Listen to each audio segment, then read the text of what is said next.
Et salut tout le monde, on se retrouve dans ma toute première vidéo de ma chaîne YouTube pour parler de League of Legends et du monde du cosplay. Alors avant toute chose, petit disclaimer, j'aimerais vous dire que c'est juste ma vision des choses. J'ai essayé de chercher des faits sur internet, mais plusieurs entraves sont venues dans mes recherches.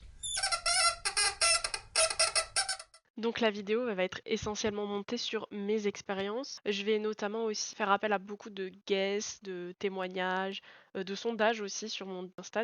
Ok, on va directement entamer directement. On va directement entamer directement. Quoi? Bon, on va directement commencer par la partie sur League of Legends, parce que forcément avant d'aborder le cosplay de League of Legends, il faut aborder le jeu forcément. Donc selon moi, League of Legends ça a eu un impact assez important dans le milieu du cosplay, ou du moins dans ma vision du cosplay. League of Legends c'est quoi? Avant tout, c'est un jeu de type arène en bataille multijoueur, donc c'est ce qu'on appelle un MOBA. Il a été développé par Riot, Riot qui a fait notamment Valorant. Donc c'est un jeu qui se déroule dans un monde fantastique qui s'appelle Runeterra. Il y a plus de 150 champions, chaque champion va avoir des capacités spéciales et ils vont se mettre dessus. Le but étant de protéger sa base et d'attaquer la base adverse. Mais moi, ce qui m'intéresse plus, c'est l'univers de Runeterra. Et cet univers est composé de plusieurs régions. Donc les plus connues, Demacia, Noxus, il va avoir Ionia, Piltover, Zone, les îles obscures. Après, je sais plus, mais il y en a plein d'autres. Vraiment, c'est zéro pointé. Chaque région a son ensemble de traditions, il y a des conflits, des intrigues politiques, et en fait chaque histoire de chaque personnage va recroiser en fait d'autres personnages. Et voilà, c'est comme si imaginer un petit puzzle. Chaque personnage a son histoire à lui, et quand on remet les histoires de chaque personnage de bout en bout, ça crée en fait l'histoire de Runeterra. Quand vous allez jouer à League of Legends, c'est vraiment juste deux équipes qui se tapent dessus, il n'y a pas d'histoire, mis à part potentiellement les petites voice lines qu'on peut avoir des personnages. Nos valeurs ne sont pas si différentes, Echo. Tout comme Piltover et Zone. Serais-je le cobaye de ta nouvelle invention, Heimerdinger? Je ne pensais pas qu'on serait à nouveau dans des camps opposés, Vi. D'ailleurs, je sais que, petite parenthèse, c'est dans l'ordre du temps, donc hashtag #MaVF. Je sais pas si vous avez vu le conflit avec les IA et tout, mais c'est important. Je vais vous mettre le lien dans la description. N'hésitez pas à signer pour qu'on garde nos voix françaises en doublage, s'il vous plaît, c'est important.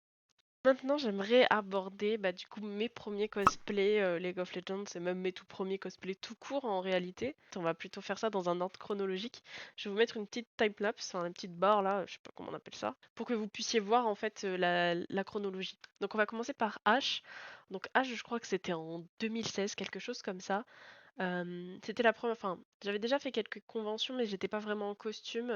C'était plus genre par exemple des petites oreilles de chat, ce genre de choses où j'avais fait Yuno de Mirai Nikki par exemple. Donc j'avais mis une robe noire, j'avais mis une perruque rose, des lentilles roses et ça s'arrêtait là quoi. Enfin, c'est du cosplay en soi, mais pas vraiment très travaillé ou très poussé.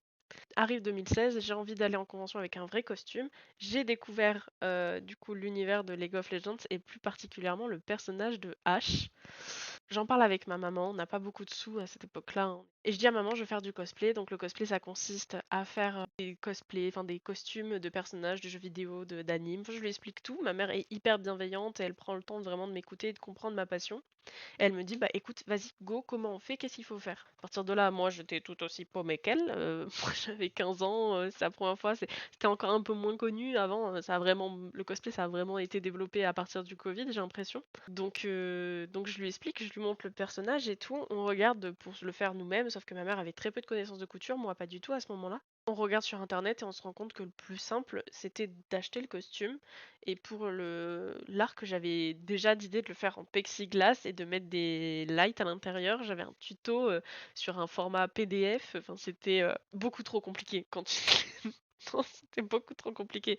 Moi, je rêvais déjà, mais j'étais un peu trop loin dans mon univers, on va dire finalement. Et il faut savoir qu'à cette époque-là, j'étais déjà en surpoids, en fait, j'étais déjà un peu en dehors des normes chinoises, japonaises. Forcément, je sais plus sur quel site on avait acheté ce costume, mais on avait passé 1 heure à prendre toutes les tailles, à le commander sur mesure, et c'était un sacré prix quand même au début. Donc, je pourrais pas vous dire exactement, mais on avait trouvé le moins cher, il était à 100 euros, quelque chose comme ça.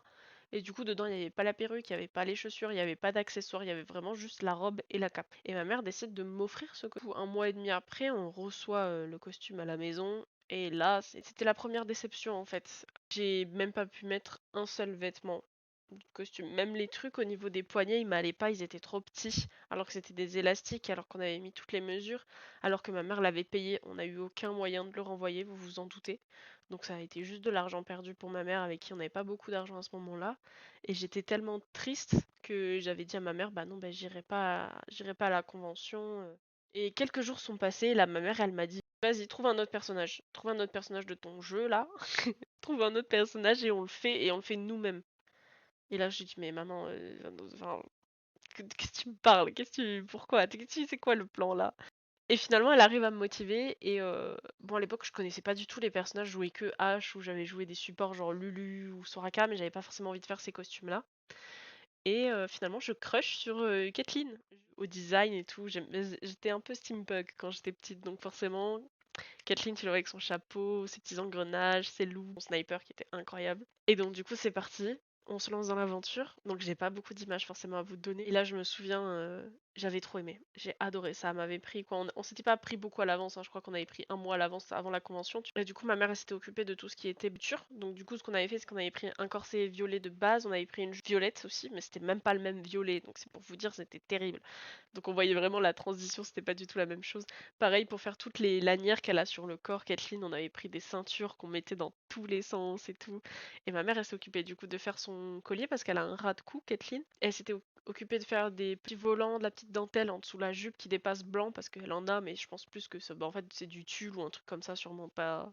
C'est pas juste un petit truc qui dépasse, mais bon, on avait fait avec les moyens du bord. Et pour les chaussures, j'avais pris des chaussures qu'on avait à la maison. Et du coup, moi, je me suis occupée de faire l'arme et le chapeau. Alors, autant vous dire que l'arme, franchement, l'arme, même quand je la vois aujourd'hui, même si bah, forcément je vois tous les défauts, et même vous les verrez parce que c'est vraiment pas. Enfin, tu sens que c'est le premier costume, c'est un peu bancal. Mais franchement, je m'étais tuée, j'avais fait les choses bien, j'étais allée jusqu'au bout du projet. Franchement, je suis fière de moi parce que c'est ce qui m'a ensuite, derrière, donné envie de continuer. Et, en fait, je l'avais fait tout en carton, j'avais même fait les vis qu'on voyait, les petits éléments et tout, je les avais fait en pâte à sel. Enfin, je m'étais vraiment donné, j'étais allée chercher du papier transparent pour essayer de faire les loupes et tout. Et le rendu rend pas si bien que ça. Non, non, vraiment, le rendu rend pas si bien que ça, mais ça y ressemble. Enfin, pas propre, c'est pas beau, mais tu sais quel personnage c'est et tu comprends quel est l'ensemble, qu'est-ce que ça veut dire, qu'est-ce que ça représente. Et en fait, quand j'ai porté ce costume, je me souviens, on m'avait arrêté pour faire des photos de ouf. En plus, j'étais avec ma pote qui avait fait Jinx. Voilà, on avait fait Kathleen et Jinx. On connaissait rien de l'univers. On s'était pas renseigné, hein. Je vous dis, on y est allé au design. On avait fait Kathleen et Jinx. Et je me souviens, en plus, à cette époque, on avait croisé un groupe avec un Yasuo, une Syndra, je crois. Et on était restés un peu à un moment de la journée ensemble, on ne bougeait plus dans la convention, on n'arrêtait pas de nous prendre en photo et tout le monde venait nous voir en disant ah comment vous avez fait votre costume, et ça vous avez fait ça comment, putain vous avez bien bossé et tout. Et là je m'étais dit, mes efforts ils ont payé.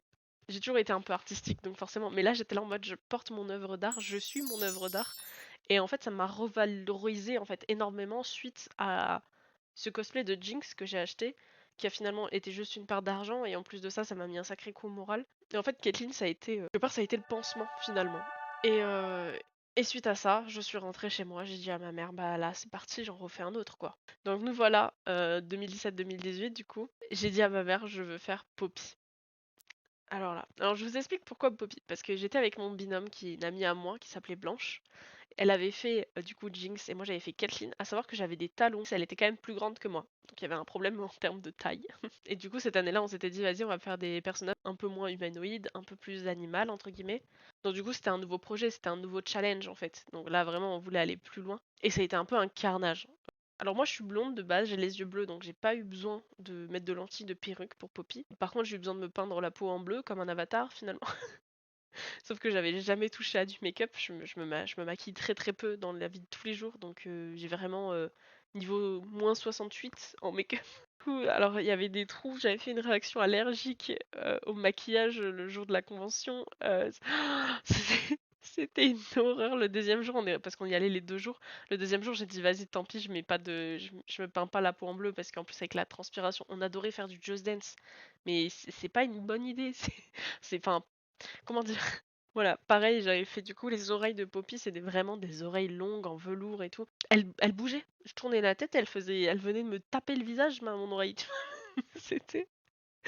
C'était vraiment terrible. Mais j'en garde des très bons souvenirs et je me souviens que j'avais fait quelque chose d'ingénieux parce que j'avais très très peu de moyens à ce moment-là quand je faisais mes propres costumes. Pour tout ce qui était l'armure et tout, j'avais repris des protections de roller.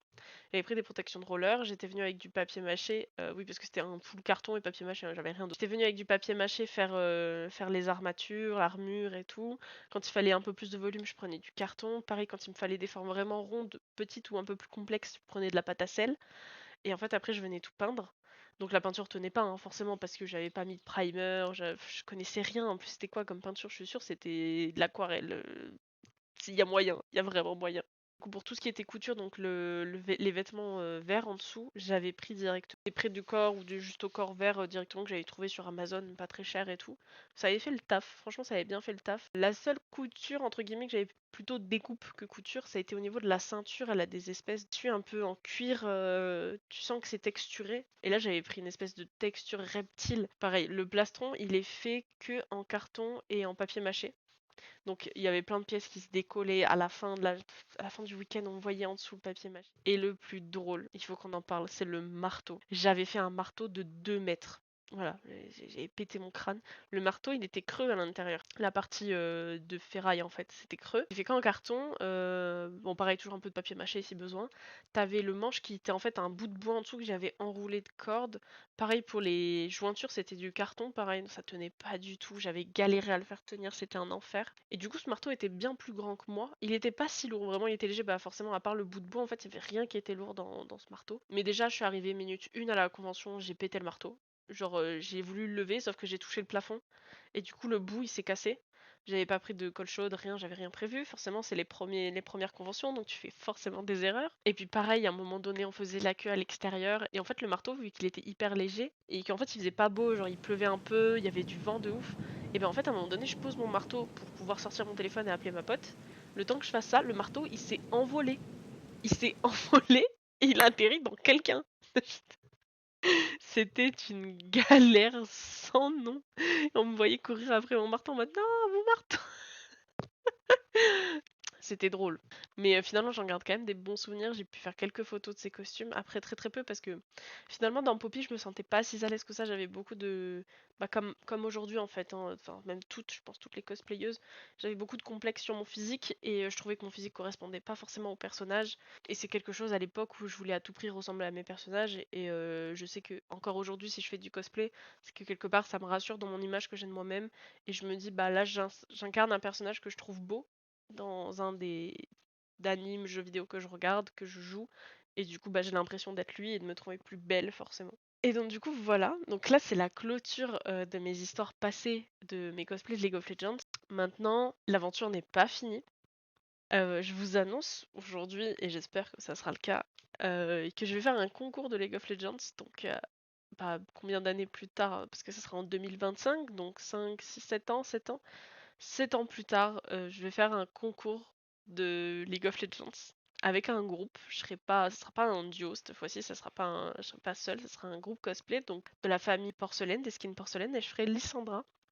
Donc c'est pas un personnage que je joue particulièrement parce que je joue pas forcément mid et puis voilà, mais je me suis beaucoup renseignée sur l'histoire de Lysandra, qui est incroyable, et vous pouvez aller voir les vidéos de chez Bubule. Et donc du coup, bah, ça me fait plaisir de faire ma première vidéo sur l'univers de League of Legends. Ça me fait plaisir aussi du coup de pouvoir vous en reparler, de vous dire que bah de futurs projets arrivent, que ça serait bien, ça me ferait très plaisir si vous restez sur cette chaîne pour suivre un peu l'avancement de ces projets, de ces vidéos, qu'importe de ce costume. Si vous avez des conseils d'ailleurs, n'hésitez pas, parce que je me dis, elle se déplace un peu bizarrement, Lysandra, j'imaginais bien un overboard en dessous de la robe. Si jamais quelqu'un a déjà fait ça, si c'est une mauvaise idée, dites-le moi. Si c'est une bonne idée, n'hésitez pas aussi non plus à me le dire. Ok, on arrive sur la fin de la vidéo. Je voulais juste vous dire bah, merci d'être encore là en fait. Merci d'avoir regardé la vidéo. Merci de vous être abonné si vous êtes abonné. Merci d'avoir liké si vous avez liké. Merci de laisser un commentaire si vous laissez un commentaire. Merci pour tout. Et j'espère que cette aventure c'est que le début, que c'est que la première vidéo et que je vais réussir à en faire d'autres. Parce que bon, bah, ma motivation varie beaucoup. Mais je sais qu'il y a d'autres projets cosplay qui arrivent et je vais être consacrée vraiment que à ma partie cosplay. You call me a saint, but you know I'm a stranger, all willing and able to do what you want. You think I'm